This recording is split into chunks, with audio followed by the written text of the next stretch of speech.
Immortal Longings is an adult dystopian urban fantasy romance and the first book in the Flesh and False God series written by Gong, who is, by the way, the author of These Violent Delights series, which I have been seeing all over the internet for a while now. Immortal Longings was published in July of 2023 and included in the July Fairy Loot box, which is how I got it. This is the Fairy Loot special edition, as you can see. It is stunning and I really like this design. The book is a little over 370 pages and tells a story set in a post-apocalyptic adjacent world in a city that is actually two cities that were forcefully merged. In this world, there are people who have the ability to jump into other people's bodies and basically invade them temporarily. We follow a few different points of view, with two of them being the main ones. We have Princess Kalatoulami, by the way, I hope I'm pronouncing these names correctly, who has been in hiding for the past 5 years after violently killing her family to free her people from their tyranny. Then we have Anton Makusa, who used to be royal but now is struggling to find enough money to keep his beloved alive. Said beloved is actually the daughter of the current king, and she fell into coma a few years back when they were both ousted from the palace for conspiracy. Anton also used to be best friends with August, who is the adopted son of the current king and the heir to the throne. The city is overcrowded and drowns in poverty, and each year, in order to maintain the order and keep the people entertained, the palace organizes violent games where people can apply and be chosen by random lottery. At the end, we get one winner who beats everybody, kills a bunch of people, and gets a ton of money. So basically it's the Hunger Games, but stupid. I'll explain in a bit. Both Kala and Anton joined the games, she with the goal of winning and getting access to the palace so she can kill the current king, who is her actual uncle and is also terrible, and Anton because he needs the money in order to keep his beloved alive. And the rest is history, as they say. Now that we know what the book is about, let's review its contents. Let me say this. The book had potential, there could have been a great story here, and there were even a couple of nice twists, but the execution was kind of lackluster and the result was underwhelming to say the least. First of all, world building. We have this city, some countryside, and maybe another country or two. I couldn't say for sure. It was surface level and vague and irrelevant. All of it felt kind of like stage props. There, but sort of pro forma. Now, I'm not implying that every book should be the Silmarillion, but if you didn't want to bother with creating and fleshing out an actual fantasy world, you could have just done an alternative Earth. This way, you could rely on reality for the overall setup and then add the details from this book and you can have yourself a nice full environment. Make it seem like a place that could actually exist, allow the reader to sink into the atmosphere. Instead, I wasn't convinced and therefore uninterested. To add to that, the characters are basically placeholders. They are already somehow badass when we meet them and go through absolutely no evolution through this entire book. Basically, both world and character development were done strictly through exposition,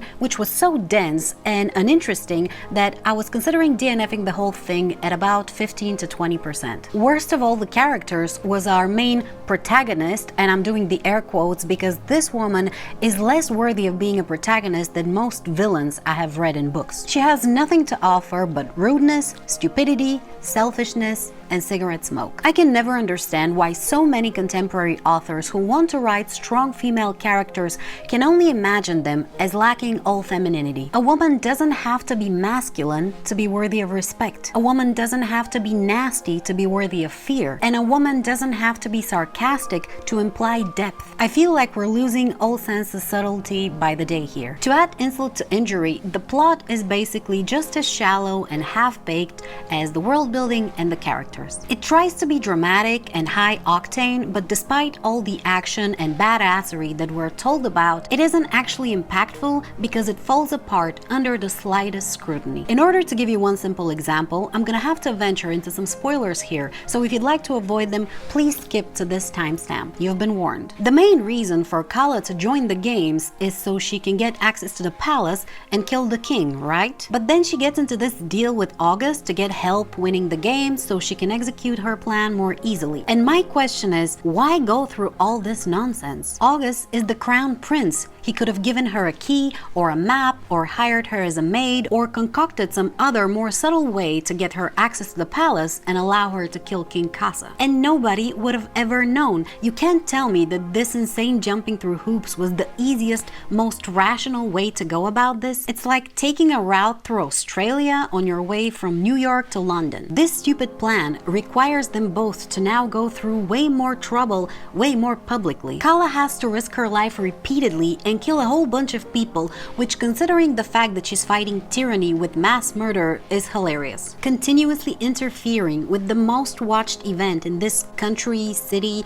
Honestly, it's not very clear who has access to watch this, but great way to make sure that nobody figures out you're involved, sir. What makes it even more absurd is the fact that he plans to and actually does pardon her at the end, making it even more obvious that he's involved, so it was all useless at the end. And then none of this was even imperative to happen. August could have just waited for the king to die, which based on all indications would have happened soon anyway. And Kala had all chances to drop out of the games, since it's apparently a thing people can do at any time, making the stakes almost non-existent, and figure out another way to kill the king eventually, since she claims she loves Anton. She could have asked August for the money to keep Anton's lady alive as part of the bargain, and asked Anton to drop out of the games.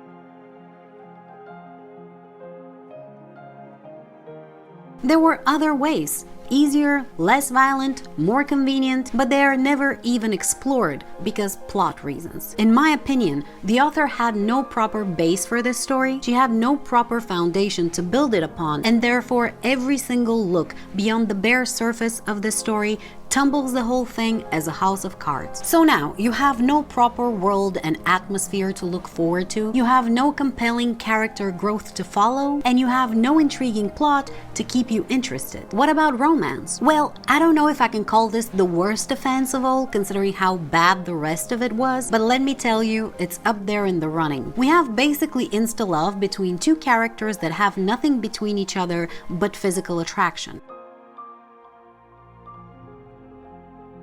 There is no tenderness, no chemistry, and no proper reciprocation. They don't even like each other. All there is dysfunction, selfishness, and misplaced jealousy. There was one scene that I could consider hot, but the rest was simply unpleasant. And by the way, when I say insta-love, I don't mean that they fall for each other at first sight. I mean that they get attracted out of nowhere at some point of their acquaintance based on nothing and with no preamble. It's so abrupt, in fact, that until it actually happened, I thought another guy was gonna be the love interest. Anyway, safe to say, I didn't like this book and I will not be continuing with the series. I personally would not recommend it, though considering that I'm not typically a romance reader and we all see things our own way, I would advise you to seek a second opinion. Now, it goes without saying that if you read and enjoyed this book, you are absolutely justified in that, and my opinion here is irrelevant. If the book gave you some good emotions, I am happy. Reading is a very valuable and very personal way to spend your time, and being that it's your time, you deserve to spend it however you like. Any comments, suggestions, observations, and criticisms are welcome in the comments below. Drop a like if you have nothing better to do.